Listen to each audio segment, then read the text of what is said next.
Recording in progress. ആമേൻ. സ്തോത്രം, സ്തോത്രം. ദൈവനാമത്തിനുണ്ടാകട്ടെ. Hallelujah, സ്തോത്രം. ഇന്ന് രാവിലെ കാലം കർത്താവിന്റെ സന്നിധിയിൽ നമുക്കൊരു വാക്യം വായിക്കാം. മീക 7:7. ആമേൻ, സ്തോത്രം. ഞാനോ യഹോവയെങ്കിലേക്ക് നോക്കും, എന്റെ രക്ഷയുടെ ദൈവത്തിനായി കാത്തിരിക്കും. എന്റെ ദൈവം എന്റെ പ്രാർത്ഥന കേൾക്കും. ആമേൻ, സ്തോത്രം. എന്റെ ദൈവം എന്റെ പ്രാർത്ഥന കേൾക്കും എന്നുള്ളൊരു ഭാഗത്തെ പറ്റിയാണ് ചിന്തിക്കാൻ ആഗ്രഹിക്കുന്നത്. കർത്താവിൽ ആശ്രയിച്ച് നമുക്ക് കർത്താവിന്റെ അരുളപ്പാടുകളെ നമുക്ക് ശ്രദ്ധിക്കാം. ആമേൻ, ഹല്ലേലൂയ. ഇതില് മീക പ്രവചനത്തില് നമുക്കറിയാം, വലിയ പ്രവാചകന്മാരുടെ ശേഷം ചെറിയ പ്രവാചകന്മാരുടെ വരുന്ന ഒരു പുസ്തകമാണ് മീക പ്രവചനം. അതില് ഞാനോ യഹോവയെങ്കിലേക്ക് നോക്കും, എന്റെ രക്ഷയുടെ ദൈവത്തിനായി കാത്തിരിക്കും. എന്റെ ദൈവം എന്റെ പ്രാർത്ഥന കേൾക്കും. എല്ലാം ഫ്യൂച്ചർ ടെൻസിലാണ് പറയുന്നത്. എന്ന് വെച്ചാൽ ഇപ്പൊ അവരായിരിക്കുന്ന അവസ്ഥയില് അവര് ദൈവത്തെ നോക്കുന്നില്ല, ദൈവത്തിനായിട്ട് കാത്തിരിക്കുന്നില്ല, ദൈവം അവരുടെ പ്രാർത്ഥന കേൾക്കുന്നില്ല എന്നൊരവസ്ഥയാണ് ഇപ്പോഴത്തെ അവരുടെ പ്രസന്റ് സിറ്റുവേഷൻ. അപ്പൊ മീക പ്രവചനത്തിന്റെ 1-ാം അധ്യായത്തിൽ നമുക്ക് കാണാം, യോഥാം, ആഹാസ്, ഹിസ്കിയാവ് എന്ന യഹൂദ രാജാക്കന്മാരുടെ കാലത്തായിരുന്നു മീക അവിടെ പ്രവാചകനായിരുന്നത്. ആ സമയത്തൊക്കെയും അവൻ ശമരിയെയും യെരൂശലേമിനെയും കുറിച്ച് ദർശിച്ചതുമായ യഹോവയുടെ അരുളപ്പാടാണ് മീക പ്രവചനത്തിലുള്ളത്. ആ സമയത്ത് മൊത്തം ഇസ്രായേൽ ജനം വഴിവിട്ട് ദൈവത്തെ മറന്ന് ജീവിക്കുന്ന ഒരു അവസ്ഥയിലായിരുന്നു. ആ സമയത്ത് അപ്പോഴാണ് മീകായ്ക്ക് ദൈവത്തിന്റെ അരുളപ്പാട് കിട്ടുന്നത്. ദൈവത്തിനായി കാത്തിരിക്കുന്ന ഒരു ജനത്തെ ഒരുക്കാൻ വേണ്ടിയിട്ടുള്ള അരുളപ്പാട് കിട്ടുന്നത്. ആ ഒരു കാത്തിരിപ്പിന് ശേഷം മാത്രമാണ് ദൈവം എന്റെ പ്രാർത്ഥന കേൾക്കുള്ളൂ എന്നുള്ള ഇതിലേക്ക് വരുള്ളൂ. അപ്പം അവരുടെ ഈ 7-ാം അധ്യായത്തിന്റെ ആദ്യം തന്നെ നമുക്ക് കാണാൻ പറ്റും, കുറെ ലിസ്റ്റ് ഓഫ് പാപങ്ങൾ എന്ന് വേണമെങ്കിൽ പറയാം. അവർ ചെയ്തുകൊണ്ടിരിക്കുന്ന കുറെ കാര്യങ്ങളാണ് അവര് പറയുന്നത്. 2-ാം വാക്യം തുടങ്ങി, ഭക്തിമാൻ ഭൂമിയിൽ നിന്ന് നശിച്ചുപോയി, മനുഷ്യരുടെ ഇടയിൽ നേരുള്ളവൻ ആരുമില്ല, അവരൊക്കെ രക്തത്തിനായി പതിയിരിക്കുന്നു, ഓരോരുത്തൻ താന്റെ സഹോദരനെ വല വെച്ച് പിടിക്കുവാൻ നോക്കുന്നു, ജാഗ്രതയോടെ ദോഷം പ്രവർത്തിക്കേണ്ടതിന് അവരുടെ കൈ അതിലേക്ക് നീണ്ടിരിക്കുന്നു, പ്രഭു പ്രതിഫലം ചോദിക്കുന്നു, ന്യായാധിപതി പ്രതിഫലം വാങ്ങി ന്യായം വിധിക്കുന്നു, മഹാൻ തന്റെ മനസ്സിലെ ദുരാഗ്രഹം പ്രസ്താവിക്കുന്നു, ഇങ്ങനെ അവർ പിരിമുറുക്കുന്നു. അവരിൽ ഉത്തമൻ മുൾപടർപ്പ് പോലെ, നേരുള്ളവൻ മുൾവേലിയേക്കാൾ വല്ലാത്തവൻ തന്നെ. ഇങ്ങനെ കുറെ അവര് ജാഗ്രതയോടെ ദോഷം പ്രവർത്തിക്കേണ്ടതിനാണ് അവര് ജാഗരിക്കുന്നത്. അപ്പൊ ഈ സമയത്ത് എന്തുകൊണ്ടാണ് ഈ പാപങ്ങളുടെ ഒരു റൂട്ട് കോസ് എന്തുകൊണ്ടാണെന്ന് തന്നെ 6-ാം അധ്യായത്തിന്റെ ഏറ്റവും അവസാനം നമുക്ക് കാണാൻ പറ്റുന്നുണ്ട്. ഞാൻ നിന്നെ ശൂന്യവും നിന്റെ നിവാസികളെ പരിഹാസ വിഷയവുമാക്കേണ്ടതിന് നിങ്ങൾ എന്റെ ജനത്തിന്റെ നിന്ന വഹിക്കേണ്ടതിനും ഒമ്രിയുടെ ചട്ടങ്ങളും ആഹാബ് ഗൃഹത്തിന്റെ സകല പ്രവർത്തികളും പ്രമാണമാക്കിയിരിക്കുന്നു. അവരുടെ ആലോചനകളെ നിങ്ങൾ അനുസരിച്ച് നടക്കുന്നു. ഇതാണ് അവരുടെ റൂട്ട് കോസ് എന്ന് പറയുന്നത്. അവര് അനുസരിച്ചു പോരുന്നത് ദൈവത്തിന്റെ ന്യായപ്രമാണമോ മോശം കൊടുത്തേക്കുന്ന ദൈവത്തിൽ നിന്ന് പ്രാപിച്ച ആ ന്യായപ്രമാണമോ ചട്ടങ്ങളോ ഒന്നുമല്ല. അവര് പ്രമാണിച്ചുകൊണ്ട് പോരുന്നത് ഒമ്രിയുടെ ചട്ടങ്ങളും ആഹാബ് ഗൃഹത്തിന്റെ സകല പ്രവൃത്തികളും. നമുക്ക് ഒമ്രിയുടെ ചട്ടങ്ങളും ആഹാബ് ഗൃഹത്തിന്റെ ഇതെല്ലാം കൂടുതൽ അറിയുന്നത് 1 രാജാക്കന്മാര് 16-ാം അധ്യായത്തില് പറയുന്നുണ്ട്. ഒമ്രി എന്ന് പറയുന്നത് ഒരു സേനാധിപതിയായിരുന്നു. ആ സേനാധിപതിയെയാണ് അവര് രാജാവാക്കി വാഴിച്ചത്. ആ സമയത്ത് അവിടെ നടന്നിരുന്ന എല്ലാവിധ മ്ലേച്ഛതകളും ഈ വിഗ്രഹാരാധനയും അശോരാപ്രതിഷ്ഠകളും ഇതൊക്കെ ആരാധിച്ച് വരാനാണ് ഒമ്രി ജനത്തെ ചെയ്തുകൊണ്ടിരുന്നത്. അതുപോലെ തന്നെ ആഹാബ് ഗൃഹത്തിന്റെ ഇത് നമുക്കറിയാൻ തന്നെ ഇസബേലുമായിട്ടുള്ള ആ കൂട്ടുകെട്ടില് അവര് ഏറ്റവും കൂടുതൽ മ്ലേച്ഛത ചെയ്ത ഒരു കാലഘട്ടമായിരുന്നു. അവര് മേൽക്കുമേല് പാപത്തിൽ മുഴുകി പെരുത്തുകൊണ്ടിരുന്ന ഒരു സമയമായിരുന്നു. അതായിരുന്നു അവരുടെ പാപത്തിന്റെ ഈ മെയിൻ പ്രധാനപ്പെട്ട ഒരു കാരണം എന്ന് പറയുന്നത്. ഈ സമയത്തൊന്നും പ്രവാചകൻ അപ്പൊ കിട്ടുകയാണ്, ഈ സമയത്തൊന്നും അവരുടെ പ്രാർത്ഥന ദൈവം കേൾക്കുന്നില്ല. അവരെത്ര ജാഗരിച്ചായിരുന്നാലും ദൈവത്തോടല്ല അവര് പ്രാർത്ഥിക്കുന്നത്. അതുകൊണ്ട് തന്നെ അവരുടെ പ്രാർത്ഥന കേൾക്കുന്നത്. അപ്പോഴാണ് മീക പ്രവാചകന് ദൈവത്തിൽ നിന്നുള്ള അരുളപ്പാട് കിട്ടുന്നത്. മീക പ്രവാചകൻ, ഞാനും യഹോവയിലേക്ക് നോക്കും, എന്റെ രക്ഷയുടെ ദൈവത്തിനായി കാത്തിരിക്കും, എന്റെ ദൈവം എന്റെ പ്രാർത്ഥന കേൾക്കും. നമ്മള് ആ ഒരു പാപത്തിന്റെ അവസ്ഥയിൽ നിന്ന് നമ്മൾ മാനസാന്തരപ്പെട്ട് രൂപാന്തരപ്പെട്ട് വന്നാൽ മാത്രമാണ് ദൈവം നമ്മുടെ പ്രാർത്ഥന കേൾക്കുള്ളൂ. ഇനി പ്രാർത്ഥന കേൾക്കുമ്പോ നമുക്ക് പിന്നെ പ്രവാചകന് കിട്ടുന്നത് ഇതിനുള്ള വാഗ്ദത്വമാണ്. ഇനി എന്ത് ചെയ്യാൻ സംഭവിക്കും, ഇനി എന്താണ് സംഭവിക്കാൻ പോകുന്നത്? 10-ാം വാക്യം തുടങ്ങി നമുക്ക് കാണാൻ സാധിക്കും. നിന്റെ ദൈവമായ യഹോവ എവിടെയെന്ന് എന്നോട് പറഞ്ഞവളെ ലജ്ജ മൂടും, എന്റെ കണ്ണ് അവളെ കണ്ട് രസിക്കും. അന്ന് അവളെ വീതികളിലെ ചെളി പോലെ ചവിട്ടിക്കളയും. നിന്റെ മതിലുകൾ പണിയുവാനുള്ള നാൾ വരുന്നു, അന്നാളിൽ അതിന്റെ അതിര് അകന്നു പോകും. അപ്പം അത്രയും നാളും ഇവരെ പരിഹസിച്ചുകൊണ്ടിരുന്ന സ്ഥാനത്ത് ദൈവത്തിന്റെ അടുത്ത് പ്രാർത്ഥന കേൾക്കാതിരിക്കുന്നു. അങ്ങനെ സമയത്തൊക്കെ ഈ പ്രവാചകന് അരുളപ്പാട് കിട്ടിയ ശേഷം പിന്നെ പറയുന്നത്, ഈ പറയുന്ന ജനത്തിന് എതിരായിട്ടുള്ള അവരെ ലജ്ജ മൂടും, എന്റെ കണ്ണ് അവളെ കണ്ട് രസിക്കും, അന്ന് അവളെ വീതികളെ ചെളി പോലെ ചവിട്ടിക്കളയും. അവർക്കെതിരായിട്ടുള്ളൊരു പ്രവചനമാണ് പിന്നെ പ്രവാചകന് കിട്ടുന്നത്.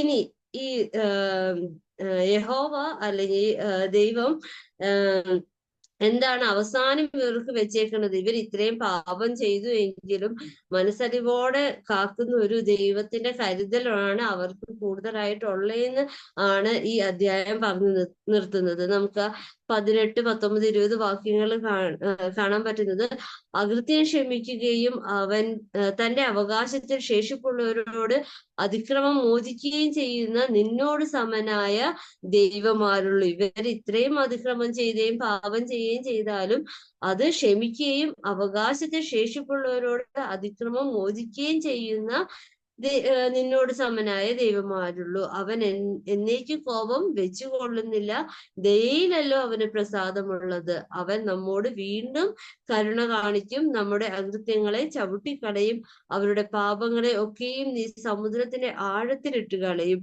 പുരാതന കാലം മുതൽ നീ ഞങ്ങളുടെ പിതാക്കന്മാരോട് സത്യം ചെയ്തിരിക്കുന്ന നിന്റെ വിശ്വസ്തത നീ യാക്കോബിനോടും നിന്റെ ദയ അബ്രഹാമിനോടും കാണിക്കും. ആമേൻ. അപ്പൊ കർത്താവ് വീണ്ടും ഒരു വാഗ്ദത്വമാണ്, അല്ലെങ്കിൽ നമ്മുടെ ദൈവത്തിന്റെ ഒരു സ്വഭാവം തന്നെയാണ് ഇതിനകത്ത് കാണിക്കുന്നത്. നമ്മുടെ അകൃത്യത്തെ ഏറ്റവും ആഴമുള്ള സമുദ്രത്തിന്റെ ആഴത്തിലിട്ട് കളയുകയും നമ്മളോട് വിശ്വസ്തത കാണിക്കുകയും ദയ കാണിക്കുകയും ദയുള്ള അബ്രഹാമിന്റെ ഇസഹാക്കിന്റെ യാക്കോബിന്റെ ദൈവത്തെയാണ് നമ്മൾ ആരാധിക്കുകയും പ്രാർത്ഥിക്കുകയും ചെയ്ത ആ ഒരു ദൈവം നമ്മുടെ പ്രാർത്ഥന കേൾക്കും എന്നുള്ളൊരു അരുളപ്പാടാണ് മീക പ്രവാചകനിലൂടെ പ്രവാചകൻ നമുക്ക് തരുന്നത്. ഇതുപോലെ തന്നെ നമുക്ക് പുതിയ നിയമത്തില് മത്തായി എഴുതിയ സുവിശേഷം 17-ാം അധ്യായം അതിന്റെ 14-ാം വാക്യം മുതൽ നമുക്ക് കാണാൻ സാധിക്കും. യേശുവും പത്രോസും യാക്കോബും യോഹന്നാനും ഒക്കെയായി അവര് ഒരു ഉയർന്ന മലയിലേക്ക് പോയി. അവിടെ വെച്ചിട്ടാണ് യേശു അവരുടെ മുമ്പിൽ രൂപാന്തരപ്പെട്ട വിഷയം കഴിഞ്ഞ് അവര് തിരിച്ചു വരുമ്പോ 14 വാക്യം മുതൽ കാണുന്നു, അവർ പുരുഷാരത്തിന്റെ അടുക്കൽ വന്നാറെ ഒരു മനുഷ്യൻ വന്ന് അവന്റെ മുമ്പാകെ മുട്ടുകുത്തി, കർത്താവെ, എന്റെ മകനോട് കരുണയുണ്ടാകണമേ, അവൻ ചന്ദ്രരോഗം പിടിച്ച് പലപ്പോഴും തീയിലും പലപ്പോഴും വെള്ളത്തിലും വീണ് വല്ലാതെ കഷ്ടത്തിലായി പോകുന്നു. ഞാൻ അവനെ നിന്റെ ശിഷ്യന്മാരുടെ അടുക്കൽ കൊണ്ടുവന്നു, എന്നാൽ സൗഖ്യം വരുത്തുവാൻ അവർക്ക് കഴിഞ്ഞില്ല എന്ന് പറഞ്ഞു. അപ്പൊ ഇവര് ബാക്കിയുള്ള ശിഷ്യന്മാരുടെ അടുത്ത് ഈ ചന്ദ്രരോഗം പിടിച്ച മകനെയും കൊണ്ട് വന്നു, പക്ഷെ അവർക്ക് സൗഖ്യമാക്കാൻ കഴിഞ്ഞില്ല. പക്ഷെ യേശു എന്താ ചെയ്തത്? അവനെ എന്റെ അടുക്കൽ കൊണ്ടുവരുവിൻ എന്ന് ഉത്തരം പറഞ്ഞു. യേശു ഭൂതത്തെ ശാസിച്ചു, അത് അവനെ വിട്ടുപോയി. ബാലന് ആ നാഴിക മുതൽ സൗഖ്യം വന്നു. പിന്നെ ശിഷ്യന്മാർ സ്വകാര്യമായി യേശുവിന്റെ അടുക്കൽ വന്നു, ഞങ്ങൾക്ക് അതിനെ പുറത്താക്കി കൂടാഞ്ഞത് എന്ത് എന്ന് ചോദിച്ചു. അപ്പൊ ഇവിടെ നമുക്ക് കാണാൻ സാധിക്കും, ശിഷ്യന്മാര് വന്ന് യേശുവിന്റെ അടുത്ത് വന്ന് കാരണം അന്വേഷിക്കുകയാണ്, ഞങ്ങൾക്ക് എന്തുകൊണ്ടാണ് ഇത് ചെയ്യാൻ പറ്റാതിരുന്നത്. അപ്പൊ വീണ്ടും മീക പ്രവചനത്തിലൂടെ ഒക്കെയും ദൈവം അരുളപ്പാട് ചെയ്ത പോലെ തന്നെ ശിഷ്യന്മാർക്കും യേശു അവിടെ അരുളപ്പാട് കൊടുക്കുകയാണ്, നിങ്ങളുടെ അല്പവിശ്വാസം നിമിത്തം അത്രേ നിങ്ങൾക്ക് കടുകുമണിയോളം വിശ്വാസമുണ്ടായെങ്കിൽ ഈ മലയോട് ഇവിടെ നിന്ന് അങ്ങോട്ട് നീങ്ങുക എന്ന് പറഞ്ഞാൽ അത് നീങ്ങും, നിങ്ങൾക്കൊന്നും അസാധ്യമാകുകയില്ല. അതുപോലെ തന്നെ എങ്കിലും പ്രാർത്ഥനയാലും ഉപവാസത്താലും അല്ലാതെ ഈ ജാതി നീങ്ങി പോകുന്നില്ല എന്ന് ഞാൻ സത്യമായിട്ട് നിങ്ങളോട് പറയുന്നു. അപ്പം ഈ കാലഘട്ടത്തിലായാലും നമുക്കും അനേകരെ രക്ഷയിലേക്ക്, അനേകം നശിച്ചു പോകുന്ന മക്കളെ ആയാലും അത്ഭുതങ്ങളാലും അടയാളങ്ങളാലും രക്ഷയിലേക്ക് കൊണ്ടുവരാനും നിത്യമായ രക്ഷ പ്രാപിക്കുവാനും യേശു ക്രിസ്തുവിലൂടെ മാത്രമാണ് ആ രക്ഷ നമുക്ക് കരസ്ഥമാക്കാൻ പറ്റൂ എന്നുള്ളത് മറ്റുള്ളവരിലേക്ക് എത്തിക്കാനും നമ്മളും ദൈവമക്കളായ നമ്മൾ ഓരോ ദിവസവും ആ പ്രാർത്ഥനയാലും ഉപവാസത്താലും കർത്താവിന്റെ സന്നിധിയിൽ വിശ്വാസത്തോടെ, ഒരു കടുകുമണിയോളമുള്ള വിശ്വാസത്തിലൂടെ തന്നെ നമ്മൾക്ക് മുന്നോട്ട് പോകാൻ കർത്താവ് ഏറ്റവും അധികമായി സഹായിക്കുമാറാകട്ടെ. ഈ വചനങ്ങളാൽ കർത്താവ് നമ്മളെ സഹായിക്കട്ടെ. ആമേൻ.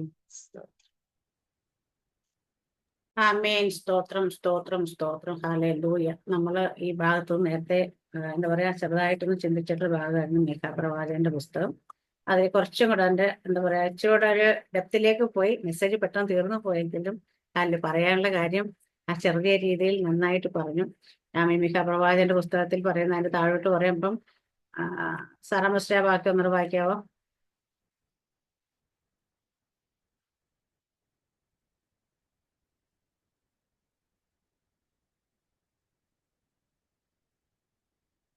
ഞാനോ യഹോവയെങ്കിലേക്ക് നോക്കും, എന്റെ രക്ഷയുടെ ദൈവത്തിനായി കാത്തിരിക്കും. എന്റെ ദൈവം എന്റെ പ്രാർത്ഥന കേൾക്കും. എന്റെ ശത്രുവായുള്ള എന്നെ ചൊല്ലി സന്തോഷിക്കരുത്. വീണ്ടുമെങ്കിലും ഞാൻ വീണ്ടും എഴുന്നേൽക്കും. ഞാൻ ഇരുട്ടത്തിരുന്നാലും യഹോവ എനിക്ക് വെളിച്ചമായിരിക്കും. യഹോവ എന്റെ വ്യവഹാരവും നടത്തി എനിക്ക് ന്യായം പാലിച്ചു തരുവോളോ ഞാൻ അവന്റെ ക്രോധം വഹിക്കും. ഞാൻ അവനോട് പാപം ചെയ്തുവല്ലോ. അവൻ എന്നെ വെളിച്ചത്തിലേക്ക് നയിക്കും. ഞാൻ അവന്റെ നീതി കണ്ട് സന്തോഷിക്കുകയും ചെയ്യും. എന്റെ ശത്രു അത് കാണും. നിന്റെ ദൈവമായ യഹോവ എവിടെ എന്ന് എന്നോട് പറഞ്ഞവളെ ലജ്ജ മൂടും. എന്റെ കണ്ണ് അവളെ കണ്ട് രസിക്കും. അന്ന് അവളെ വീഥികളിലെ ചെളി പോലെ ചവിട്ടിക്കളയും. നിന്റെ മതിലുകൾ പണിവാനുള്ള നാൾ വരുന്നു. അന്നാളിൽ നിന്റെ അതിർ അകന്നുപോകും.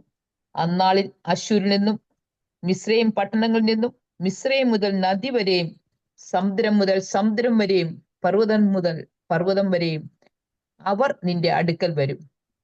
എന്നാൽ ഭൂമി നിവാസികൾ നിമിത്തവും അവരുടെ പ്രവൃത്തികളുടെ ഫലം ഹേതുവായും ശൂന്യമായി തീരും.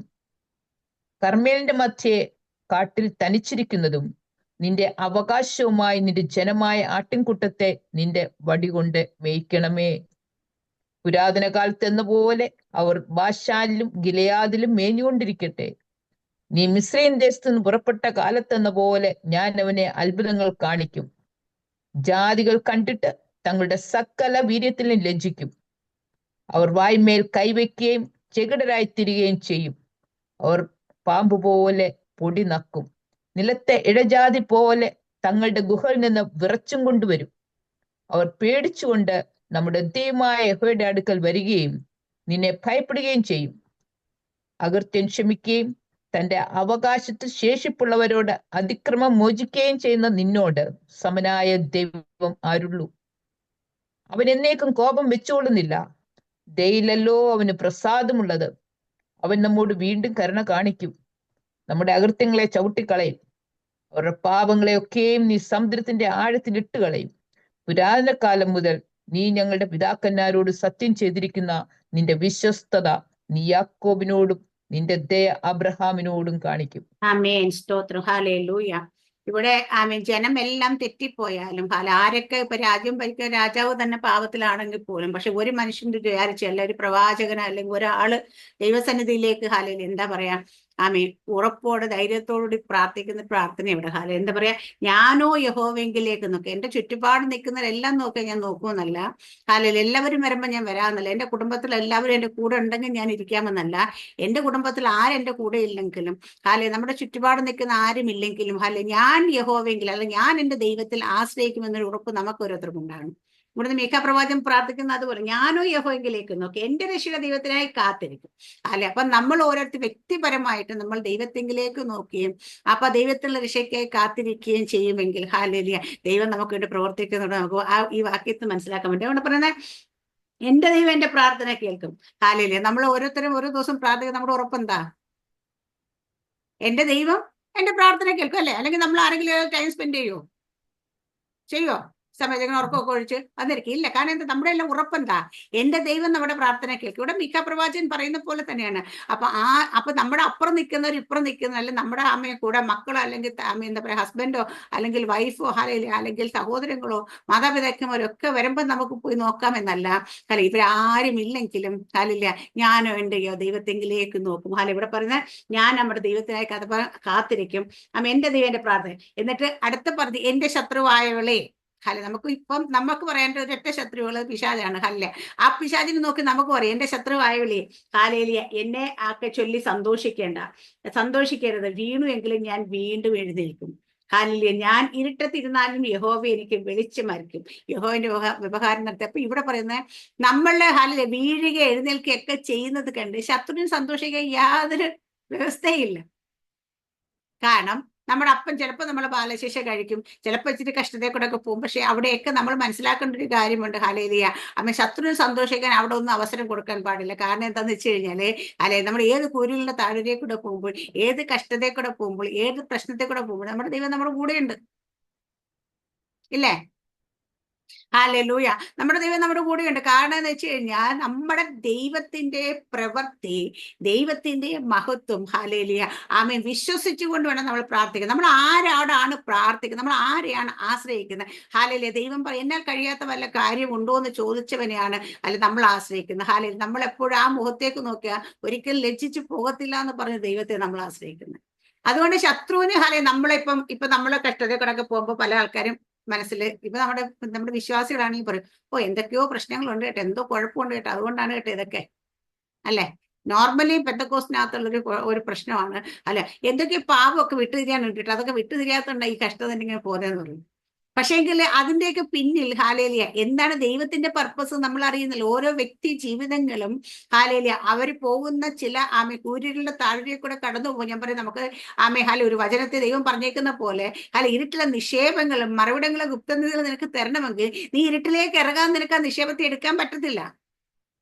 നീ അതിന്റെ ആഴത്തിലേക്ക് ഇറങ്ങിച്ചെല്ലാതെ നമുക്കറിയാം ഏറ്റവും പ്രഷ്യസ് ഇപ്പൊ വിലയുള്ള സ്വർണം ഇരിക്കുന്നത് എവിടെയാ? കുഴിച്ച് ചെല്ലുമ്പോഴാണ് അതിനകത്തേക്ക് ഇരുള, അതിനകത്ത് ഇരുളിന്റെ വഴി കൂടെ എല്ലാം കുഴിച്ച് ചെല്ലുമ്പോഴാണ് അല്ലെങ്കിൽ എടുക്കാനായിട്ട് മൈൻഡിലൊക്കെ വർക്ക് ചെയ്യുന്ന ആൾക്കാരെ കുറിച്ച് നമുക്കറിയാം. അപ്പൊ ഇതൊക്കെയെന്ന് വെച്ചാൽ എടുക്കണമെങ്കിൽ ഹല്ലേലൂയ അപ്പൊ നമ്മൾ ആ വഴി കൂടെ തന്നെ നമ്മൾ കടന്നു പോകണം. ഹല്ലേലൂയ, ഒരിടത്ത് പറയുന്നുണ്ട്, ഞാൻ നിന്റെ ശവക്കല്ലറ തുറന്ന് ഞാൻ നിങ്ങളെ പുറത്തെടുക്കും, ഇല്ലേ? അപ്പൊ അത് അത് തുറക്കണമെങ്കിൽ, അതിനകത്ത് ഇരിക്കണമെങ്കിൽ ഹല്ലേലൂയ ആ അവസ്ഥയൊക്കെ ഒന്ന് ആലോചിച്ച് നോക്കിക്കേ. നമ്മൾ ഏറ്റവും വലിയ അത്ഭുതമായിട്ട് ഹല്ലേലൂയ യോഹന്നാന്റെ സുവിശേഷത്തിൽ വായിക്കുന്ന ലാസറിനെ ഉയർപ്പിച്ചതാണ്. ലാസർ 4 ദിവസം കല്ലറയ്ക്കുള്ളിൽ ഇരുന്നു. ഹല്ലേലൂയ, കല്ലറയ്ക്കുള്ളിൽ ഇരുന്ന് ലാസർ പുറത്തു വന്നപ്പോഴാണ് ലാസറിനെ കാണാനായിട്ട് ആൾക്കാരൊക്കെ ഇഷ്ടംപോലെ വരാൻ തുടങ്ങിയത്. കാരണം എന്താ? പക്ഷെ കല്ലറയ്ക്കുള്ളിൽ 4 ദിവസം ഇരുന്ന അവസ്ഥ എന്ന് പറയുമ്പോൾ അത്ര ചെറിയ അവസ്ഥയല്ല. 4 നാൾ അതിനകത്തിരുന്നു, നാറ്റം വെച്ച് ഹല്ലേലൂയ ശരീരമൊക്കെ ക്രമിച്ച് ആ ഒരു അവസ്ഥകളെല്ലാം കടന്നു പോയാലാണ് പുറത്തു വന്നിരുന്നത്. കഴിഞ്ഞ ദിവസം ഇങ്ങനെ നമ്മുടെ വിജയപ്പാസ് പറയുന്നുണ്ടായിരുന്നു, നമ്മുടെ എന്ത് കാര്യം നമ്മളെ കൊണ്ട് ചെയ്യിക്കുമ്പോഴും എന്ത് കാര്യം നമ്മൾ അത് ഒരുക്കുമ്പോഴും അതിന്റെ പിന്നിലൊരു എഫേർട്ട് ഉണ്ട്. ഇപ്പൊ ഒരു എക്സാമ്പിൾ, നമ്മളിപ്പോ ഒരു കൺവെൻഷൻ നടക്കുന്നു, 7 ദിവസത്തെ കൺവെൻഷൻ, ഏതൊരു സ്ഥലം 7 ദിവസത്തെ കൺവെൻഷൻ നടക്കാൻ 2 മാസം മുമ്പ് അവിടെ പന്തല് പണിയും അവിടെ ഒരുക്കങ്ങളും തുടങ്ങും. അതിനെക്കാട്ടി മുൻപ് എന്ന് വെച്ചാൽ അടുത്ത വർഷത്തെ കൺവെൻഷൻ ഈ വർഷം തന്നെ 1 വർഷം മുമ്പ് അതിന്റെ ദൈവദാസന്മാരെ വിളിക്കണമെന്നും ഹല്ലേലൂയ എങ്ങനെ ആരൊക്കെയാണ് വർഷം, അങ്ങനെ ഓരോ കാര്യങ്ങളും വൺ ഇയർ ബാക്ക് ഓൺവേർഡ്സ് എന്താ പറയാ അതിനെ ക്രമീകരിക്കാൻ തുടങ്ങും. കാരണം വെച്ചാൽ ഇത്രയും ഒരുക്കങ്ങൾ ഇത്രയും എഫർട്ടുകൾ വന്നിട്ടാണ് ഈ 7 ദിവസത്തെ കൺവെൻഷൻ അവിടെ നടക്കുന്നത്. അപ്പൊ നമ്മൾ ഈ 7 ദിവസത്തെ കൺവെൻഷൻ ഇത്രയും ഒരുക്കങ്ങൾ പുറകിലുണ്ടെങ്കിൽ അതിന്റെയൊക്കെ ഒത്തിരി വില അതിന്റെ ബാക്കിൽ ഒത്തിരി ആൾക്കാരുടെ എഫർട്ട് അതിന്റെ പിന്നിലുണ്ട്. ഇതുപോലെയാണ് നമ്മളെ കൊണ്ട് ദൈവത്തിന്റെ കാര്യം ചെയ്യിക്കണമെങ്കിൽ അതിന് പിന്നിൽ ഒരു ഒരുക്കമുണ്ട്. ഈ ഒരുക്കം എന്ന് പറയുന്നത് അത്രയും സുഖമുള്ള ഏർപ്പാടല്ല.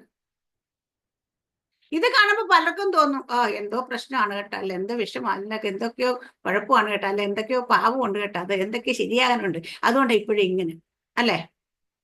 എല്ലാവരുടെയും ഉള്ളിൽ വരുന്ന ചിന്തയാണിത്. ഹാലലിയ ആമീൻ. അങ്ങനെ ഉണ്ടോന്ന് ചിലർക്ക് ഉണ്ടാകുമായിരിക്കും. പക്ഷേ അതും എന്താണ് അത് എന്ന് കാരണം എന്താ വെച്ചാൽ അത് മാറ്റി ഒന്നും കൂടെ ശുദ്ധമാക്കി ഒന്നും കൂടെ ഒന്ന് ശോധന ചെയ്ത് ഒന്നും കൂടെ ഒന്ന് രൂപാന്തരപ്പെടുത്തി പുറത്തെടുക്കാനാണ് ദൈവം നോക്കുന്നത്. കാരണം ദൈവം ആഗ്രഹിക്കുന്ന ഒരു പർപ്പസ്. അതുകൊണ്ട് ഇവിടെ ശത്രുവിനോട് പറയുന്ന പ്രവാചകൻ ഒരു കാര്യം പ്രവാചകൻ ഉറപ്പായി, എന്റെ ദൈവം എന്റെ പ്രാർത്ഥന കേൾക്കുന്ന ദൈവമാണ്, ഞാൻ എന്റെ ദൈവത്തിലേക്ക് നോക്കുമെന്നും ആ ദൈവം നമ്മുടെ പ്രാർത്ഥനയ്ക്ക് മറുപടി അയക്കുന്ന ഉറപ്പ് വന്നപ്പോ പ്രവാചകൻ ഒരു കാര്യം കൂടെ ഉറപ്പായി, എന്റെ ജീവിതത്തെ കണ്ട് ശത്രുവിന് സന്തോഷിക്കാൻ അവസരമില്ല. കാരണം ഞാനിപ്പോ 7 പ്രാവശ്യം വീണ് കാണും, അല്ലെങ്കിൽ ഞാൻ എത്ര പ്രാവശ്യം വീണാലും ഞാൻ വീണ്ടും എഴുന്നേൽക്കും. കാരണം വീഴുന്നിടത്തിട്ട് ചവിട്ടുന്ന ദൈവത്തെ അല്ല നമ്മൾ കണ്ടേക്കുന്നത്, നമ്മളെ വീഴുമ്പോൾ കരം താങ്ങി പിടിച്ച് എഴുന്നേൽപ്പിക്കുന്ന ഒരു ദൈവത്തെയാണ്. നമ്മുടെ കർത്താവ് വഴിയിട്ടിട്ട് പോവോ? ഇല്ല. 100 ആടുണ്ടായിരുന്നിട്ട് 1 കൂട്ടം തെറ്റി പോയിട്ട് 99 ഉപേക്ഷിച്ചിട്ട് 1 തേടിപ്പോയി ഇടേനാ നമ്മുടെ ഇടയിൽ. ഹല്ലേലൂയ. അവിടെ അതുപോലെ നമുക്കറിയാം പത്രോസ് എന്താ പറയാ, തള്ളിപ്പറഞ്ഞു പോയ പത്രോസിനെ തേടിപ്പോയ ഒരു ഇടയനെ ആണ് നമുക്കറിയാം, നമ്മുടെ യേശു കർത്താവിന്. അപ്പൊ അവിടെയൊക്കെ അതുകൊണ്ട് നമ്മളുടെ ജീവിതത്തിൽ ശത്രുവിന് സന്തോഷിക്കാൻ ഒരു അവസരവും നമ്മൾ കൊടുക്കരുത്. കാരണം ശത്രുവിനോട് നമുക്ക് പറയാൻ കഴിയണം, എന്റെ ജീവിതത്തിൽ ഈ വിഷയം ഇപ്പോൾ നിൽക്കുമ്പോഴും നിനക്ക് സന്തോഷിക്കാൻ ചാൻസ് ഇല്ല, കാരണം എന്റെ ദൈവത്തെ എനിക്കറിയാം. ഹല്ലേലൂയ. ഇപ്പൊ എന്നെ ഇതിലെ കൂടെ വിട്ടാലും ഇതേ സമയം തന്നെ എന്നെ പിടിച്ചിരിക്കുന്ന ഒരു കാര്യം എന്റെ കൂടെയുണ്ട്. ഞാനിപ്പോ ഈ പോകുമ്പോൾ എന്റെ ജീവിതത്തിന് ഒരു കഷ്ടതയെ കൂടെ കടക്കുമ്പോൾ, ഞാൻ വെള്ളത്തിൽ കൂടെ ആണെങ്കിലും ദൈവം പറഞ്ഞേക്കുന്ന നിനക്ക് നീ വെള്ളത്തിൽ കൂടെ കിടക്കുമ്പോൾ ഞാൻ നിന്റെ കൂടെയുണ്ട്, നിന്നെ വെള്ളത്തിലേക്ക് ഇറക്കി വിട്ടിട്ട് ഞാൻ മാറിയിരിക്കും എന്ന് പറഞ്ഞ ദൈവത്തെ അല്ല, നീ തീ കൂടെ പോയാൽ ഞാൻ തീജാലം നിന്നെ ദഹിപ്പില്ല. കാരണം എന്താ, ഞാൻ നിന്റെ കൂടെയുണ്ട്. ഹല്ലേലൂയ. എതിലേക്കൂടെ തീയിലൂടെയാണെങ്കിലും വെള്ളത്തിലൂടെ നമ്മൾ കടന്നു പോകുമ്പോൾ നമ്മുടെ കൂടെ നടക്കുന്ന, നമ്മുടെ കരത്തെ പിടിക്കുന്ന നമ്മളെ അപ്പുറത്തേക്ക് സക്സസ്ഫുള്ളി എത്തിക്കുന്ന ഒരു ദൈവത്തെയാണ് നമ്മൾ സേവിക്കുന്നത്. ആ ഉറപ്പാണ് ഇവിടെ മീഖ പ്രവാചകൻ ഇങ്ങനെ പറയാനായിട്ട് താഴോട്ട് വായിച്ച എല്ലാം ദൈവത്തെ കുറിച്ചുള്ള ഒരു പ്രോമിസ്. ആ ദൈവത്തെ കുറിച്ച്, ആ ദൈവം ആരെന്നാണ്, ആ ദൈവം എങ്ങനെ പ്രവർത്തിക്കുന്ന നമ്മൾ വായിച്ചേക്കുന്നത്. ഇവിടെ ഈ ഭാഗം നമ്മൾ ഒരിക്കലും ചിന്തിച്ചതാണ്, ഞാൻ അതേക്ക് അത്രയും എക്സ്പ്ലോർ. ഇവിടെ പറയുന്ന ഒരു കാര്യം നമുക്ക് ഉറപ്പോടെ നമ്മൾ നോക്കുന്ന, ഞാൻ യഹോവയെങ്കിലേ നോക്കും, എന്റെ രക്ഷയുടെ ദൈവത്തിനെ കാത്ത് എന്റെ ദൈവം എന്റെ പ്രാർത്ഥന കേൾക്കും. ഹല്ലേലൂയ. ഈ ഉറപ്പ് നമുക്കുണ്ടെങ്കിൽ നമ്മുടെ മുമ്പിൽ നിൽക്കുന്ന ശത്രു എത്ര പ്രബലനാണെന്ന് പറഞ്ഞാലും, ഹല്ലേലൂയ, ഏതൊക്കെ അന്ധകാര ശക്തിയിൽ നമ്മളോട് പോരടിച്ചുകൊണ്ട് നിന്നാലും, ഏതൊക്കെ ജഡപരമായ പ്രതിയോഗികൾ നമുക്കുണ്ടായാലും, ഏതൊക്കെ നിയമം നമുക്ക് ഇത് പ്രതികൂലമായി വന്നാലും, എന്തൊക്കെ ഭരണകൂടങ്ങൾ എന്തൊക്കെ മാറി മരിച്ചെഴുതിയാലും അവർക്ക് സന്തോഷിക്കാൻ അവസരം കൊടുക്കത്തില്ല. നമ്മൾ അവരെ നോക്കി പറയാൻ പറ്റും, ഇത് ഒന്നും വെച്ച് നീ സന്തോഷിക്കണ്ട, കാരണം എന്റെ ദൈവത്തെ എനിക്കറിയാം. ഇവിടെ പറയുന്നത് എന്റെ ചതനെ വീണുവെങ്കിലും ഞാൻ വീണ്ടും എഴുന്നേൽക്കും, ഞാൻ ഇരുട്ടത്തിരുന്നാൽ യഹോവ എനിക്ക് വെളിച്ചമായിരിക്കും, യഹോവ എന്റെ വ്യവഹാരം നടത്തി എനിക്ക് ന്യായം പാലിച്ച് തരുവോളം ഞാൻ അവന്റെ ക്രോധം വയ്ക്കും, ഞാൻ അവനോട്. അപ്പൊ എന്റെ ദൈവം എനിക്ക് ന്യായം പാലിച്ചു തരും. ഒത്തിരി സമയമൊക്കെ ഞാൻ ചെയ്ത പാപം അല്ലെങ്കിൽ ഞാൻ ചെയ്ത തെറ്റല്ല, ഞാൻ വീണുപോയി വീഴ്ചയിൽ ദൈവത്തിന്റെ ക്രോധമൊക്കെ എന്റെ നേരെ നിന്നാലും, പക്ഷെ എന്റെ ദൈവം എന്താ, എനിക്ക് ന്യായം പാലിച്ചൊരു ദൈവം. നീതിയോടെ എനിക്ക് എന്നെ എത്തിക്കേണ്ടത് എത്തിക്കുന്ന ഒരു ദൈവമാണ്. ദൈവത്തിന്റെ പ്രവൃത്തിയും മഹത്വവും നമ്മൾ ഇന്നും കണ്ടുകൊണ്ടേയിരിക്കുകയാണ്. നമ്മുടെ ആവശ്യങ്ങൾ നമ്മൾ ചിന്തിക്കുന്നതിനെക്കാട്ടും മുന്നമേ ചിന്തിക്കുകയും ചിന്തിച്ചിട്ട് വെറുതെ ചിന്തിച്ചുകൊണ്ടിരിക്കുന്ന ദൈവമല്ല, ഉണർത്തേണ്ട ഹൃദയങ്ങൾ ഉണർത്തുകയും അതിനുവേണ്ടി നമുക്ക് വേണ്ടി പ്രവർത്തിക്കുകയും ചെയ്യുന്ന ദൈവമാണ്. അതാണ് നമ്മുടെ ദൈവത്തിന്റെ പ്രത്യേകത. ഹല്ലേലൂയ.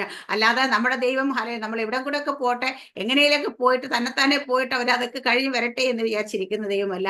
നമ്മുടെ ദൈവം ഒരു ക്രൂരനായ ദൈവമല്ല. നമ്മളെ അടിച്ചും ദണ്ഡിപ്പിച്ചും ശിക്ഷിപ്പിക്കുകയും ചെയ്തിട്ട് സന്തോഷിക്കുന്ന ഒരു ദൈവമല്ല. ഹല്ലേലൂയ. നമ്മുടെ ദൈവം നമ്മളെ സ്നേഹിക്കുക മാത്രം ചെയ്യുന്ന ദൈവമാണ്. കഴിഞ്ഞ ദിവസം ഇങ്ങനെ ഒരു ദൈവദാസൻ പ്രസംഗിക്കുമ്പോൾ കേട്ടു, ഇങ്ങനെ പറയുന്നത് കേട്ടു, നമ്മുടെ ദൈവം രക്തദാഹിയ ഒരു ദൈവമല്ല. നമ്മുടെ ദൈവം ഹല്ലേലൂയ നമ്മളെ ശിക്ഷിച്ച് സന്തോഷിക്കുന്ന ദൈവമല്ല. ഹല്ലേലൂയ. ഒരു പാട്ട് ഞാനും എനിക്ക് അറിവില്ലാത്ത സമയത്ത് പാടിയെന്ന്, അവന്റെ കോപത്തിൽ വെന്തെരിഞ്ഞവനാ രക്ഷകൻ ജീവിക്കുന്നു. അപ്പൊ ദൈവത്തിന്റെ കോപത്തിലല്ല ഹല്ലേലൂയ, നമ്മുടെ കർത്താവ് യേശു ക്രിസ്തു വെന്തെരിഞ്ഞിട്ടില്ല. ഹല്ലേലൂയ. അവനെ ക്രൂശിച്ചത് ദൈവമല്ല, അവനെ ക്രൂശിച്ചത് മനുഷ്യർ തന്നെയാണ്. ഹാലേലിയ. അവനെ ക്രൂശിക്കാൻ ആക്രോശിച്ചതും ഹാലേലിയ, നീതിമാനായവനെ ക്രൂശിതരം ജനമാ ചെയ്തത്. ഹാലേലിയ, ദൈവമല്ല ചെയ്തത്. ഹാലേലിയ. അപ്പൊ ദൈവം നമ്മളെ അടിച്ചും ദണ്ഡിപ്പിച്ചും ഇരിക്കുകയല്ല. നമ്മൾ യെശയ്യാ പ്രവാചകന്റെ പുസ്തകത്തിൽ എഴുതിയിരിക്കുന്നത്, പ്രവാചകൻ എഴുതിയിരിക്കുന്നത്, ജനം വിചാരിച്ച് അവനെ അടിച്ചും ദണ്ഡിപ്പിച്ചും ഇരിക്കുക. പക്ഷേ അവന്റെ അടിപ്പിന് നമുക്ക് സൗഖ്യം വരണം. പക്ഷെ അത് ദൈവമല്ല അടിച്ചും ദണ്ഡിപ്പിച്ചത്. മനസ്സിലായില്ലേ? സുവിശേഷങ്ങളൊക്കെ വായിക്കാൻ നമുക്കറിയാം. ജനം ഹാലൽ അങ്ങനെ ജനം ഇങ്ങനെ അത് അപ്പൊ പുരുഷാരമാണ് അതെല്ലാം ചെയ്ത് ഹാലൽ അതെ. നമ്മളെ ദൈവം ഒരിക്കലും നമ്മളെ വടിയും കൊണ്ട് പുറകെ നടന്നിട്ട് അടിക്കുന്ന ദൈവമല്ല നമ്മുടെ ദൈവം. പലർക്കും പല ചിന്തകളുണ്ട്, പലരും പറഞ്ഞ് പേടിപ്പിക്കുന്ന ഒരു കാര്യമുണ്ട്. പക്ഷെ നമ്മുടെ ദൈവത്തിന്റെ സ്നേഹം എപ്പോഴും ഹാലേലിയ നമ്മളെ ഏത് അവസ്ഥയെ കൂടെ പോകുമ്പോഴും ഞാൻ ചെയ്യുക നമ്മളെ ശിക്ഷിക്കുന്ന ദൈവമാണെങ്കിൽ നമ്മൾ ഇരുട്ടിലൂടെ പോകുമ്പോൾ നീ പോയിട്ട് വാ, നീ പോയി പഠിച്ചിട്ട് വാ എന്ന് പറഞ്ഞ് വിടും. പക്ഷെ നമ്മുടെ ദൈവം അങ്ങനെ പോകുമെന്നല്ല പറഞ്ഞേക്കുന്നത്. യെശയ്യാ പ്രവാചക പുസ്തകം കൃത്യമായിട്ടോ നീ വെള്ളത്തിൽ കൂടെ കടന്നാൽ പേടിക്കണ്ടല്ലേ, വെള്ളം നിന്നെ മൂടുകയല്ല. കാരണം എന്താ, ഞാൻ തീ കൂടെ പോയാലോ ഞാൻ നിന്നെ ദഹിപ്പിക്കില്ല. കാരണം എന്താ, ഞാൻ നിന്നോട് കൂടെയുണ്ട്. അപ്പൊ നമ്മൾ തീ കൂടെ പോകുമ്പോഴും നമ്മൾ വെള്ളത്തിൽ കൂടെ പോകുമ്പോഴും അല്ലെ നമ്മൾ ഏതവസ്ഥയിൽ കൂടെ പോകും, നമ്മുടെ കൂടെ നമ്മുടെ കരം പിടിച്ച് നമ്മളോടൊപ്പം സഞ്ചരിക്കുന്ന ദൈവമാണ്. ഞാൻ പറഞ്ഞു എനിക്ക് തന്ന ദർശനത്തെ കുറിച്ച് ഞാൻ പറഞ്ഞു. ഞാൻ കാലൊക്കെ മുറിഞ്ഞ് ഹാലയില്ല, കല്ലും മുള്ളും ഹാലയില്ല, അതുപോലെ യാത്രയെ കൂടെ പോകുമ്പോൾ എന്റെ തൊട്ടടുത്ത് എന്നോട് ചേർന്ന് നടന്ന് ഞാൻ വീഴുന്ന സമയത്തൊക്കെ കുടഞ്ഞ് വീഴാൻ പോകുമ്പോൾ എന്നെ താങ്ങി പിടിച്ച് നടത്തുന്ന ഹാലയിലിയ, വീഴാൻ സമ്മതിക്കാതെ ഹാലയിലിയ കരം പിടിച്ചിരിക്കുന്ന ഒരു ദൈവത്തെ ഞാൻ കണ്ടെന്ന് ഹാലയിലിയ. അപ്പം നമ്മുടെയൊക്കെ ജീവിതത്തിൽ ഇതാണ്, നമ്മുടെ ഏത് വേദനയിലും ഏത് പ്രയാസത്തിലും നമ്മളെ വിട്ടിട്ട് മാറിയിരിക്കുന്ന ദൈവമല്ല. അതുകൊണ്ടാണ് ഞാൻ പറഞ്ഞു ഇവിടെ മീഖാ പ്രവാചകൻ ഉറപ്പോട് പറഞ്ഞ ശത്രുവിനെ സന്തോഷിക്കാൻ കഴിയരുത്. നമ്മുടെ ഏതവസ്ഥയിലും ശത്രുവിനെ സന്തോഷിക്കാൻ നമ്മൾ ഇടം കൊടുക്കരുത് ഹാലിലെ. കാരണം ശത്രുവിനോട് നമ്മൾ പറയാം നിനക്ക് സന്തോഷിക്കാൻ വകുപ്പില്ല. കാരണം വെച്ചാൽ എനിക്ക് എൻ്റെ അപ്പനെ അറിയാം. ഹാലലൂയ. എന്നെ ഏതവസ്ഥയിലും ഹാലയിൽ എൻ്റെ കരം പിടിച്ച് എന്നെ ജയാളിയായി മറ്റുള്ളവരും ലജ്ജിച്ചു പോകാതെ മറ്റുള്ളവരും നിന്നയായി പോകാതെ നടത്താൻ കഴിയുന്ന ദൈവം, നമ്മൾ ആഗ്രഹിക്കുന്നതിനേക്കാൾ കൂടുതലായിട്ട് നമ്മുടെ കാര്യങ്ങൾ അറിഞ്ഞ് നമുക്ക് വേണ്ടി കരുതുന്നൊരു ദൈവം. ഹല്ലേലൂയ. ഞാൻ കഴിഞ്ഞ ആഴ്ച നമ്മൾ കഴിഞ്ഞ ശനിയാഴ്ച പ്രാർത്ഥിച്ചപ്പോഴാണ് ഞാൻ എൻ്റെ മോളുടെ ഫീസിന്റെ കാര്യം പറഞ്ഞിട്ട് നമ്മളിങ്ങനെ പ്രാർത്ഥിച്ചു ഹല്ലേലൂയ അയക്കാനായിട്ട്. ഇത്രയും മാർജിൻ മണി വേണം. ഇന്നലെ പേയ്മെന്റ് അയച്ച് അവിടെ കിട്ടി. നമുക്ക് നമ്മുടെ അടുത്ത് മാർജിൻ മണി ആയിട്ട് 45,700 രൂപയോളം കൊണ്ട് ആയി എന്ന് തോന്നുന്നുണ്ട്. ഹല്ലേലൂയ. അതിനകത്ത് ഞാൻ ചോദിക്കാതെ തന്നെ എനിക്ക് ഇതുപോലെ അതിനൊരു 40,000 നേരത്തെ വന്നു. ഇന്നലെ നമ്മുടെ ബിജു സിസ്റ്റർ പോലെ എന്നെ വിളിച്ചിട്ട് ബിജു സിസ്റ്റർ നാട്ടിൽ അക്കൗണ്ട് നമ്പർ തരുമോ എന്ന് ചോദിച്ചു. അപ്പൊ ഞാൻ പറയും എന്തിനാ സിസ്റ്റർ, അല്ല മോടെ കാശ്. ഞാൻ പറഞ്ഞ മോക്ക് ഒരു പൈസ കിട്ടി എന്ന് പറയും. അല്ല എന്നാലും എനിക്ക് അക്കൗണ്ട് നമ്പർ ഒന്ന് വേണം. ഞാൻ പറയും സാധാരണ മെസ്സേജ് പറയാൻ ഇങ്ങോട്ട് വിളിച്ചാൽ നമ്മൾ അങ്ങോട്ടല്ലേ കാശ് തരുന്നത്. ബിജു സിസ്റ്റർ ഞാൻ ശനിയാഴ്ച മെസ്സേജ് വരെ വിളിച്ചിട്ട് എന്നിട്ട് ബിജു സിസ്റ്റർ എനിക്ക് കാശ് ഇങ്ങോട്ട് വരാൻ പോകണോ എന്ന് ചോദിച്ചു. അപ്പൊ അങ്ങനെയല്ല സിസ്റ്റർ, അങ്ങനെയാണെന്ന് പറഞ്ഞിട്ട് പുള്ളിക്കാരി അപ്പം എന്നിട്ട് എനിക്ക് പെട്ടെന്ന് 40,000 റുപ്പീസ് ട്രാൻസ്ഫർ ചെയ്തു. അപ്പൊ അത് തന്നപ്പോഴത്തേനും ഞാൻ പൈസ കിട്ടിയ ആ കാര്യത്തെ ആവശ്യത്തിന് പൈസ. പക്ഷെ ഞാനപ്പോ അത് പറയുമ്പോഴും ദൈവത്തിനറിയാം ആ ആവശ്യമല്ല അവർക്ക് ഇനിയിപ്പം ഹല്ലേലൂയ എന്താ പറയാ അവിടെ നമ്മുടെ ട്രെയിനിങ്ങിന് പോകണമല്ലോ. പോകുമ്പോൾ 2 മാസം മെട്രോയിലേക്ക് പോകണമെങ്കിൽ ഒരു ദിവസം തന്നെ അതിന് 10 പൗണ്ടിൽ കൂടുതൽ 10, 15, 12 പൗണ്ടോളം ചെലവുണ്ട്. അപ്പൊ അതിന് കാശ് വേണമെന്ന് ദൈവത്തിന് അറിയായിരുന്നു ഹാലേ. അതുകൊണ്ട് ദൈവം അതും കൂടെ കണക്കാക്കി ഒരുക്കിയതാണെന്ന് പിന്നെ എനിക്ക് മനസ്സിലായി. ഞാൻ പെട്ടെന്ന് ഇങ്ങനെ അത് ഓർക്കുകയും ചെയ്തു. ഞാൻ പറയുക അങ്ങനെ ഇനി അത് ആവശ്യം മാത്രമേ ഉള്ളൂ, ബാക്കി ഇത് കഴിഞ്ഞു, ഇതിന്റെ കാര്യം കഴിഞ്ഞു, ഇതിന് വേണ്ടിയിട്ട് പൈസ അയക്കേണ്ട. കാരണം വെച്ചാൽ നമുക്ക് ഒരാവശ്യത്തിന് വേണ്ടി നമ്മൾ പറഞ്ഞിട്ട് ആ ആവശ്യം നമ്മൾ കഴിഞ്ഞാൽ പിന്നെ ആരെങ്കിലും തരം പായി അത് വീണ്ടും വാങ്ങി വെക്കുന്ന സ്വഭാവം കാണിക്കാൻ പാടില്ല ദിവസം. അപ്പൊ സിസ്റ്റർ പെട്ടെന്ന് ഇതുപോലെ അപ്പൊ വീണ്ടും അയച്ചു ഹാലേ. കാരണം വെച്ചാൽ അപ്പൊ ഞാൻ ഇന്നലെ കഴിഞ്ഞ ദിവസം വേറെ നമ്മുടെ ഒരു സഹോദരി മോളോട് തന്നെ പറഞ്ഞു, മോളെ ഇങ്ങനെ പൈസ അയക്കും, ഞാൻ നാട്ടിലേക്ക് അയക്കണം, അയക്കാൻ സമ്മതിക്കുകയും മാത്രമേ പൈസ അയക്കുള്ളൂ എന്ന് പറഞ്ഞപ്പോൾ ശരി ആൻറ്റി എന്ന് പറഞ്ഞിട്ട്. അപ്പൊ ഇതെന്ന് വെച്ചാൽ അവിടെ അല്ലെ നമുക്കറിയുന്നതിനെക്കാട്ടും മുമ്പ് ദൈവത്തിനറിയാം നമ്മുടെ ആവശ്യം എന്താ വരാൻ പോകുന്നത് അല്ലേ. നമ്മൾ അറിയുന്നത്. അപ്പൊ ഞാൻ അതിനെക്കുറിച്ച് ചിന്തിച്ചില്ല, സത്യം പറഞ്ഞാൽ അതിനെക്കുറിച്ച് ചിന്തിച്ചില്ല അതിനെക്കുറിച്ച്. പക്ഷെ അത് ദൈവത്തിനെ കാണാൻ അത് ഇല്ല, അത് അത്രയും ദൂരത്ത് ഡെയിലി പോയി വരുമ്പോൾ ഇത്രയും രൂപ എക്സ്പെൻസ് ഇല്ല, അത് ചെയ്യാൻ പറ്റത്തില്ല എന്ന് അറിയാവുന്നുണ്ട്. ദൈവം ഉണർത്തേണ്ട ഹൃദയത്തെ ഉണർത്തി ദൈവം പ്രവർത്തിക്കേണ്ടവരിലൂടെ പ്രവർത്തിക്കുന്നു. ഞാൻ പറഞ്ഞത് വെച്ചത് പേര് പറഞ്ഞ് ഇങ്ങനെ പറയാൻ പാടില്ല എന്നുള്ള, പക്ഷെ എന്നാലും ഞാൻ പറഞ്ഞു വെച്ചാൽ ദൈവം നമ്മളെക്കാട്ടും മുന്നമേ നമ്മളെക്കുറിച്ച് നമ്മുടെ ആവശ്യങ്ങൾ നമ്മൾ ചിന്തിക്കുന്നതിന് മുമ്പേ നമ്മൾ ഇവിടെ നിന്ന് ആകുലപ്പെടും, നമ്മളിവിടെ നിന്ന് ടെൻഷൻ അടിക്കും ചില കാര്യങ്ങൾക്കൊക്കെ. നമ്മുടെ ദൈവത്തിന് ടെൻഷൻ ഉണ്ടോ സിസ്റ്ററെ? നമ്മുടെ എന്തെങ്കിലും കാര്യം ദൈവത്തിന് ടെൻഷൻ ഉണ്ടോ? ഇല്ല. കാരണം ആരംഭത്തിൽ തന്നെ അവസാനം അറിയുന്നുണ്ട് നമ്മുടെ ദൈവം. അതുകൊണ്ട് ഹല്ലേലൂയ എന്താ പറയാ, നമ്മളിവിടെ ചിന്തിക്കുന്നതിന് മുമ്പേ ദൈവത്തിനറിയാം ഇതിന്റെ നമ്മൾ ഏത് വഴി കൂടെ പോകണമെന്ന്, ഇതെങ്ങനെ ഏത് സമയത്ത് പ്രവർത്തിക്കുന്ന. അപ്പൊ ഇതല്ല, പക്ഷെ നമുക്കിത് അറിയാത്തതുകൊണ്ട് നമ്മൾ പലപ്പോഴും ചിന്തയിലേക്ക് ടെൻഷനിലേക്ക് ആക്കാം. കാരണം വെച്ചാൽ എന്താ, ദൈവം പ്രവർത്തിക്കുന്ന എപ്പോഴും ലാസ്റ്റ് മൊമെന്റില്ല. അതാണ് നമ്മുടെയൊക്കെ പ്രശ്നം. ഹാലയില് നമ്മൾ ആഗ്രഹിക്കുന്ന സമയത്ത് ദൈവം ചിലപ്പോൾ നമ്മൾ ആഗ്രഹിക്കുന്നതിനെക്കാട്ട് മുന്നമേ ദൈവം പ്രവർത്തിക്കും. നമ്മൾ ആ വിഷയത്തിന് വേണ്ടി അന്വേഷിക്കുന്നതിനെക്കാട്ട് മുന്നമേ ദൈവം പ്രവർത്തിക്കും. ചിലപ്പം അല്ല ലാസ്റ്റ് മൊമെന്റിൽ. പക്ഷെ ഏത് മൊമെന്റിലും അല്ല, നമ്മളെ കണ്ടുകൊണ്ടിരിക്കുന്ന, നമ്മളെ അറിയുന്ന, നമുക്ക് വേണ്ടി പ്രവർത്തിക്കുന്ന ഒരു ദൈവമാണ് നമ്മുടെ ദൈവം. അല്ലെ, അതുകൊണ്ട് ഇവിടെ പറഞ്ഞത് ശത്രുവിന് സന്തോഷിക്കാൻ ഇടം കൊടുക്കരുത് നിങ്ങൾ ആരും. ഹല്ലേലൂയ. അവൻ പല തന്ത്രങ്ങളും എടുത്തുകൊണ്ട് വരും. ഹല്ലേലൂയ. അവൻ പല തന്ത്രങ്ങളും നമ്മളോട് ഹല്ലേലൂയ പ്രകടിപ്പിക്കാൻ ശ്രമിക്കും. പക്ഷേങ്കിൽ അല്ലെ, ആ തന്ത്രങ്ങൾ ഒന്നും കണ്ടിട്ട് അയ്യോ അയ്യോ വിളിക്കരുത് ആരും. കാരണം വെച്ചാൽ എൻ്റെ ദൈവത്തെ എനിക്കറിയാം. എൻ്റെ ദൈവം എൻ്റെ പ്രാർത്ഥന കേൾക്കുന്ന ദൈവമാണ്. ഹല്ലേലൂയ. ശത്രുവിന് സന്തോഷിക്കാൻ ഇടം കൊടുക്കാത്ത ദൈവമാണ്. നമ്മുടെ ആരുടെയും ജീവിതത്തിൽ ശത്രുവിന് സന്തോഷിക്കാൻ ദൈവം ഇടം കൊടുക്കത്തില്ല. ഹല്ലെ, അത് എന്ത് വിഷയമാണെങ്കിലും ദൈവത്തിന് പ്രവർത്തിക്കാൻ കഴിയാത്ത ഒരു മേഖലയുമില്ല. ഏത് മനുഷ്യന്റെ ഹൃദയത്തെ തിരിക്കാൻ ദൈവത്തിന് പറ്റും. എല്ലാ മനുഷ്യരുടെയും ഹൃദയം ദൈവത്തിന്റെ കയ്യിലായിരിക്കുന്നു. അതുകൊണ്ട് നമ്മൾ ഒരിക്കലും അതിനെക്കുറിച്ച് താഴോട്ടുള്ള വാക്യങ്ങൾ വായിച്ച് ഇതെല്ലാം ദൈവത്തെ കുറിച്ച് തന്നെ പറയുന്നതാണ്. അതുകൊണ്ട് ഞാൻ മൊത്തം വായിപ്പിച്ചത്. മൊത്തം പറയുന്നില്ല. കാരണം നമ്മൾ ഈ ഭാഗം ഒരിക്കലും ഒരു മെസ്സേജ് പറഞ്ഞതായതുകൊണ്ടും അത് നമ്മുടെ യൂട്യൂബിൽ കാണും. അപ്പം അതുകൊണ്ട് ഇന്നത്തെ സന്ദേശം മോള് തുടങ്ങി വെച്ചത് ആനറ്റെ താങ്ക് യു സോ മച്ച്. അപ്പം തുടങ്ങി വെച്ചത് ഏറ്റവും നല്ലൊരു മെസ്സേജാണ്. ആ മെസ്സേജ് നമ്മുടെ എല്ലാവരുടെ ഹൃദയത്തിൽ ഇരിക്കട്ടെ. നമ്മുടെ ദൈവത്തെക്കുറിച്ച് നമുക്കൊരു ബോധ്യത്തോടു കൂടി നമ്മുടെ ദൈവം ആരെന്ന് ഉറപ്പോടുകൂടി നമുക്ക് ദൈവത്തോട് പ്രാർത്ഥിക്കാം. ദൈവം നമ്മളെ അറിയുന്ന ദൈവമാണ്. നമ്മൾ ഒരിടത്തും തനിയെ വിടത്തില്ല. ഒരിടത്തും നമ്മളെ തള്ളിക്കളയത്തില്ല. ഏതവസ്ഥയിലും ദൈവത്തിന് പരിഹരിക്കാൻ പറ്റും ഒരു വിഷയം നമുക്കില്ല. നമ്മൾ നമ്മുടെ ദൈവത്തിലേക്ക് മാത്രം ആശ്രയിക്കാം. മനുഷ്യന്റെ മുഖത്തേക്ക് നോക്കാൻ പോയാലും മറ്റുള്ളവരിലേക്ക് നോക്കാം. നമ്മുടെ ദൈവത്തിൽ മാത്രമാണ് നമ്മൾ ആശ്രയിക്കുന്നത്. നമ്മൾ ഒരിക്കലും ലജിച്ചു പോകത്തില്ല. ഹല്ലേലൂയ. വചനത്തെ ദൈവം എല്ലാവരും അനുഗ്രഹിക്കുമാറാട്ടെ. ആമേൻ. സ്തോത്രം. God bless you. God bless you മോളെ. Thank U.